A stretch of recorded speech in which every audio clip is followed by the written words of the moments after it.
Bismillahirrahmanirrahim. Assalamualaikum warahmatullahi wabarakatuh. Innal hamdalillah nahmaduhu wa nasta'inuhu wa nastaghfiruh wa na'udzu billahi min syururi anfusina wa min sayyiati a'malina. May yahdihillahu fala mudhillalah wa may yudlil fala hadiyalah. Asyhadu an la ilaha illallah wahdahu la syarikalah wa asyhadu anna Muhammadan abduhu wa rasuluh. La nabiyya wa la rasula ba'dah. Teman-teman angkatan muda dan para pemirsa semuanya yang dirahmati Allah, alhamdulillah bersyukur sekali pada kesempatan ini kembali kita bisa berjumpa meskipun melalui media virtual, meskipun tidak bisa langsung ngobrol, tetapi media ini bisa mempertemukan kita, menjalin silaturahim di masa pandemi yang belum juga selesai sampai hari ini. Tetapi mudah-mudahan silaturahim dengan model ini tetap membawa barokah bagi kita semuanya. Amin. Shalawat dan salam mudah-mudahan selalu diberikan oleh Allah kepada beliau Rasulullah Muhammad SAW, juga orang-orang yang berusaha untuk mengikuti sunnah-sunnah beliau, meneladani kehidupan beliau, dan mudah-mudahan termasuk kita yang ada dalam majelis virtual saat ini. Amin ya rabbal alamin. Melanjutkan kajian selapan yang lalu tentang fikih munakahat.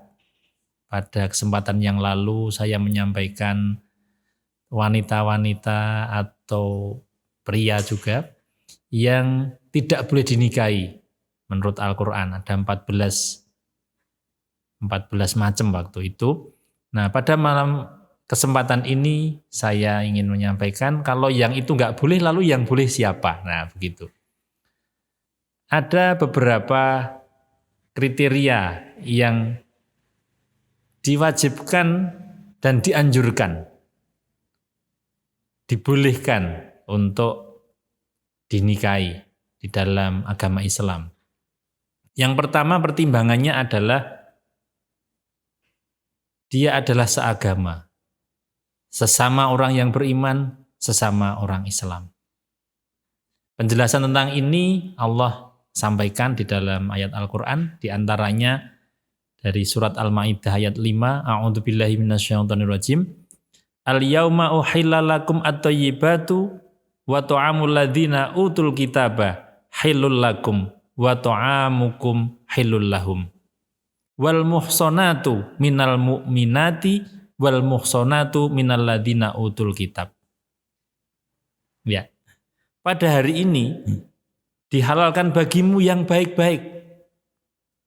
Makanan, sembelian, dan orang-orang yang diberi Alkitab itu halal bagimu. Dan makanan kamu yang halal pula bagi mereka. Dan dihalalkan untuk kamu untuk menikahi atau mengawini wanita yang menjaga kehormatan di antara wanita-wanita yang beriman.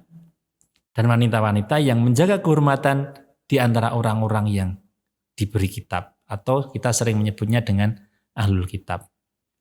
Nah, kenapa kemudian syarat seagama, beriman, berislam ini menjadi penting untuk menjadi pertimbangan utama? Karena sesungguhnya menikah itu bukan hal yang sepele atau sederhana. Menikah itu berjangka panjang dunia dan akhirat.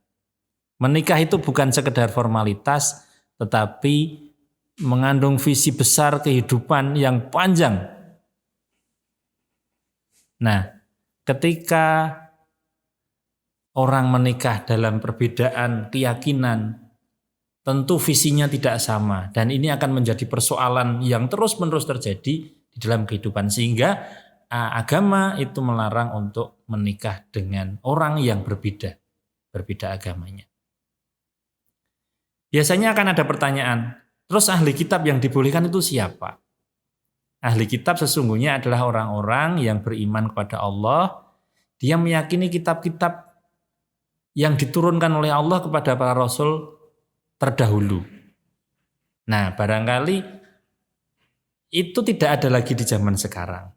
Apakah orang-orang yang beragama lain yang juga memiliki kitab-kitab samawi itu masuk ahli kitab? Di zaman ini tentu konsep keyakinan di dalam kitab-kitab itu sudah berbeda. Sehingga ahli kitab dalam konteks ini adalah orang-orang beriman memegang kitab suci pada zaman-zaman terdahulu. Nah, ini penting. Sehingga kalau teman-teman ada yang sudah terlanjur jatuh cinta gitu, kok ternyata yang hendak dinikahi itu berbeda agama, ini perlu dipertimbangkan ulang. Diajak untuk masuk dalam agama kita, atau kalau tidak mau ya sudah itu, wassalam itu. Memilih saya atau memilih agama yang diyakininya. Kira-kira begitu. Nah, kalau orang punya prinsip begitu, saya kira nggak akan galau, nggak akan pusing begitu. Karena apa? Karena agama menjadi pertimbangan utama. Yang kedua, teman-teman, setelah agama menjadi pertimbangan yang pertama, yang kedua itu sungguhnya adalah ada istilah dalam Islam itu kafaah. Kafaah itu ya kesederajatan sesama orang baik. Beberapa ayat yang menyiratkan tentang itu, bahkan lebih tegas juga dikatakan, misalnya di dalam surat An-Nur ayat 3 itu malah berbunyi, A'udzubillahi minasyaitonirrajim, az-zani la yankihu illa zaniyah. Seorang pezina laki-laki tidak menikahi kecuali pezina perempuan. Apa artinya? Artinya adalah memang seorang yang menjadi pezina itu tidak pantas untuk mendapatkan seorang yang baik-baik begitu. Disinilah kesederajatan. Wal musyrik, saya ulangi, az-zani la yankihu illa zaniyah au musyrikah. Seorang pezina laki-laki tidak boleh menikahi kecuali dengan pezina perempuan atau orang musyrik perempuan. Wazaniyatu, dan seorang pezina perempuan la yankihu tidak menikahinya illa kecuali zanin pezina laki-laki au musyrik atau seorang musyrik laki-laki. Wa hurima dzalika 'alal mu'minin, dan itu diharamkan bagi orang-orang yang beriman. Apa maknanya ayat ini? Bagi orang yang beriman, pilihlah calon-calon pendamping yang sama-sama beriman dan berakhlak baik gitu. Karena tentu zina itu bukan akhlak yang baik gitu. Musyrik juga bukan akhlak yang baik. Musyrik itu akhlak yang buruk kepada Allah karena dia mensekutukan Allah. Di ayat yang lain, kesederajatan itu diisyaratkan di dalam surat An-Nur ayat 26. Al-khabithatu lil khabisina. Ya, apa itu al-khabisat? Al-khabis itu keji. Al-khabisatu wanita-wanita yang keji itu lil khabisina, hanya untuk laki-laki yang keji juga. Keji perbuatannya. Ya. Wal khabisuna lil khabisati, dan laki-laki yang perbuatannya keji wal khabisuna lil khabisati, untuk wanita-wanita yang suka berbuat keji juga. Ya. Wat thayyibatu, sementara orang-orang baik perempuan itu lit thayyibina, untuk orang-orang baik laki-laki. Thayyib. Jadi thayyib dapatnya thayyib, khabis dapatnya khabis. Wat thayyibuna lit thayyibati. Orang thayyib laki-laki untuk orang thayyib yang perempuan. Ulaika, mereka itu mubarruna mimma yakulun, ya. Mereka itu bersih dari apa yang dituduhkan. Ini dalam konteks dapat tuduhan-tuduhan yang khabis itu. Lahum maghfiratun wa rizqun karim. Bagi mereka ampunan dan rezeki yang mulia. Rezeki yang mulia untuk orang-orang baik itu adalah surga. Teman-teman yang dirahmati Allah. Jadi setelah syarat iman, Islam, kemudian akhlaknya baik, sederajat, sesama orang thayyib, sesama bukan pezina tapi orang-orang soleh yang didapatkan oleh orang-orang soleh yang lain. Maka yang ketiga, ini kalau teman-teman yang belum menikah hendak menikah itu, dalam surat An-Nur ayat 32 disebutkan begini. Wa ankihul ayyama minkum. Wa angkihu dan nikahilah olehmu al ayyama orang-orang yang masih sendiri minkum di antara kamu. Ayam itu bukan ayam binatang ya. Orang yang masih sendiri itu bisa jadi gadis atau perjaka atau janda juga atau duda juga sendiri. Artinya jangan menikahi orang yang sudah punya suami atau punya istri begitu. Itu nanti seperti cerita Indosiar kalau sudah seperti itu. Ya. Itu lama-lama bisa mempengaruhi kehidupan masyarakat juga kalau yang ditontonkan terus adalah kisah-kisah yang memperebutkan orang yang sudah berkeluarga. Nah, ayat ini sangat tepat untuk kita perhatikan. Nikahilah olehmu orang-orang yang masih sendiri, minkum di antara kamu. Wasolihina dan orang-orang soleh min ibadikum wa imaikum. Dari hambamu laki-laki atau hambamu yang perempuan. Ini dalam konteks ketika perbudakan itu masih ada. Jadi menikahi budak laki-laki, budak perempuan itu baik itu daripada yang musyrik atau yang berzina tadi. Ya. Nah, ini ada pesan penting menarik ini. Iyakunu fuqara'a gitu. Jadi nikahlah kamu dengan orang yang masih sendiri tadi itu. Jika mereka itu fuqara gitu. Mereka itu fakir, yughnihimullah. Allah akan membuat atau menjadikan mereka itu ghina. Membuat mereka itu kaya. Jadi saya kira nggak perlu khawatir. Nanti nek saya nikah kayak belum punya pekerjaan, itu ketakutan-ketakutan yang kadang diciptakan sendiri gitu. Kalau Anda anak muda yang percaya dengan janji Allah gitu, iyakunu fuqara'a yughnihimullah. Jika mereka itu fakir, Allah akan mengkayakan mereka. Banyak contoh ya. Saya mendapatkan beberapa kejadian yang menarik. Jadi ada teman saya itu sebelum menikah dia itu ya hidupnya itu sangat biasa, tidak kaya begitu. Bekerja, uangnya ya habis. Tidak, bahasa Jawa itu tidak cementel, tidak jadi apa-apa itu. Kemudian begitu dia menikah, dalam waktu yang relatif singkat itu berbagai ide untuk usaha itu muncul.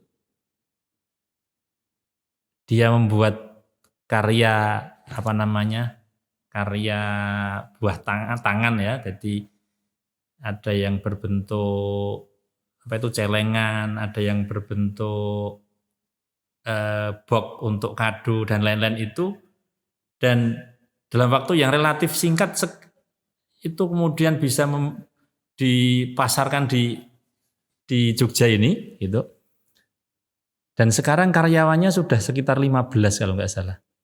Luar biasa. Dan itu berkah pernikahan. Janji Allah pada orang yang menikah dia akan dikayakan. Ya.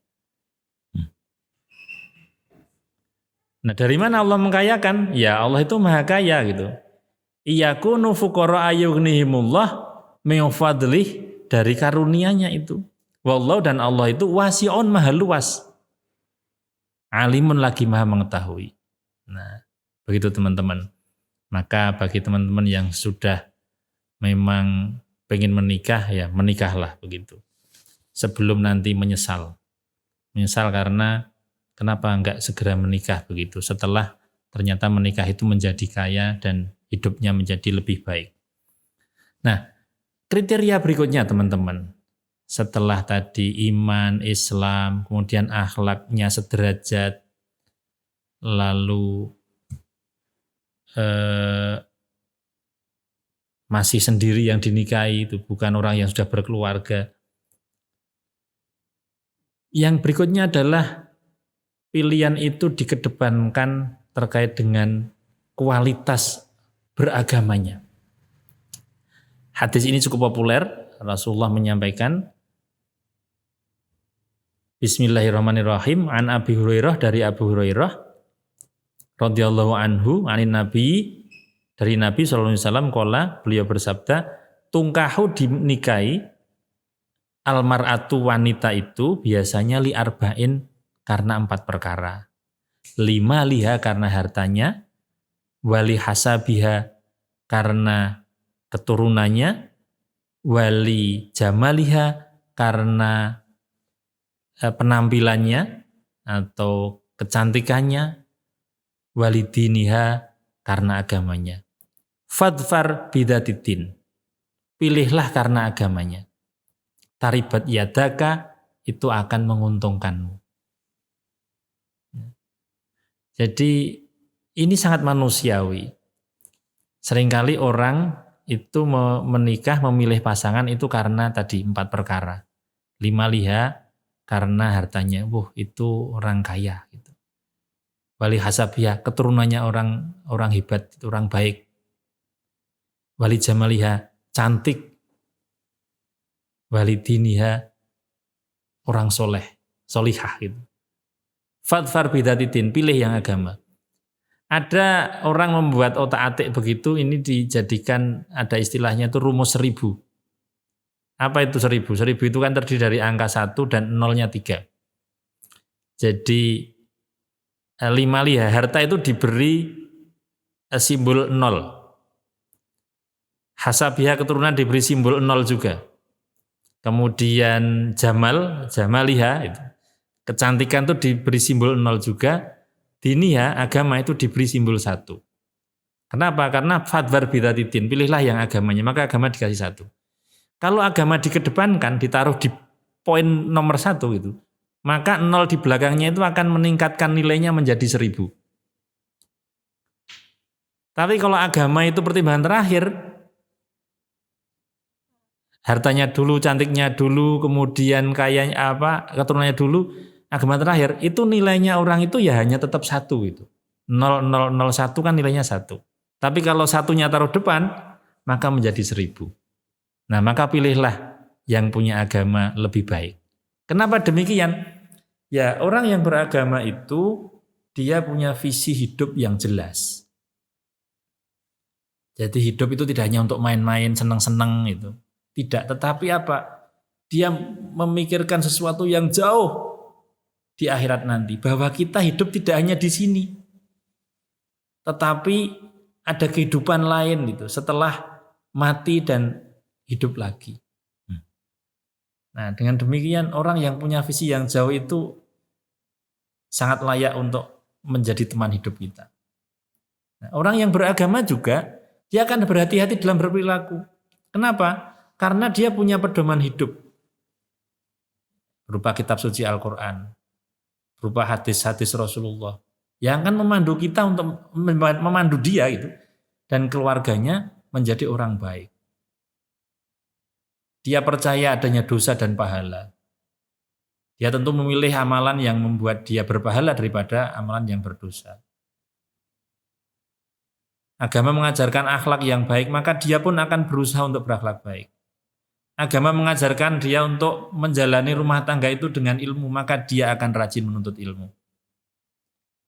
Nah, orang yang hidup dalam bingkai agama itu, kehidupannya akan lebih tertata, lebih bervisi, dan lebih berkualitas. Maka betul hadis ini, fadfar bidatitin. Pilihlah yang punya agama. Taribat yadaka, itu akan menguntungkanmu. Ya, pertimbangan-pertimbangan ini teman-teman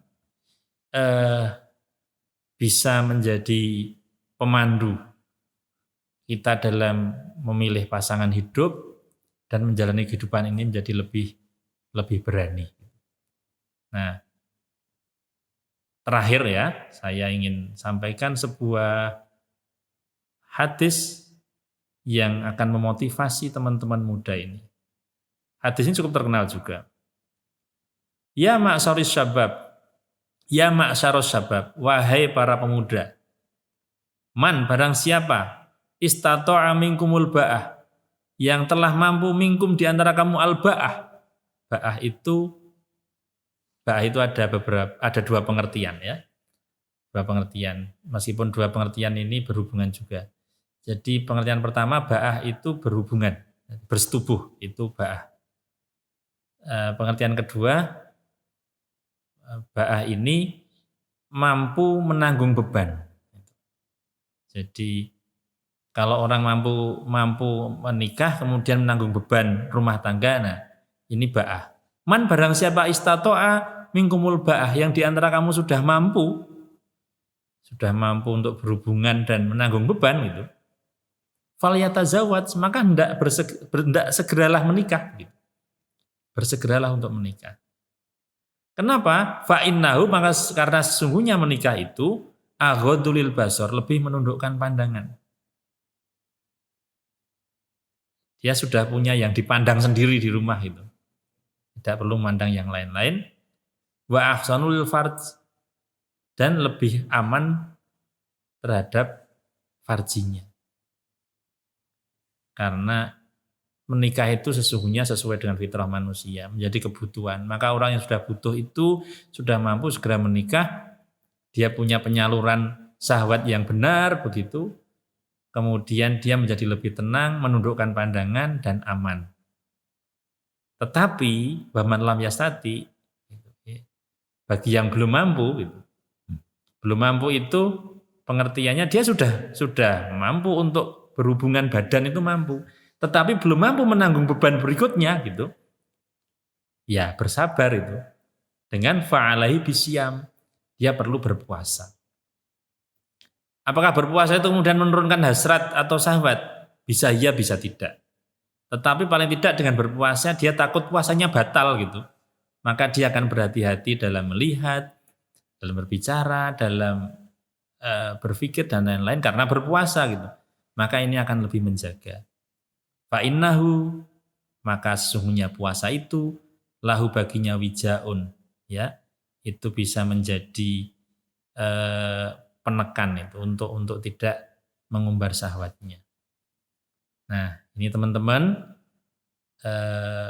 bagi yang sudah punya pilihan ya bersegeralah menikah. Kalau pilihannya ternyata kok nggak sesuai dengan kriteria tadi, ya dipertimbangkan ulang untuk disesuaikan ya, disesuaikan.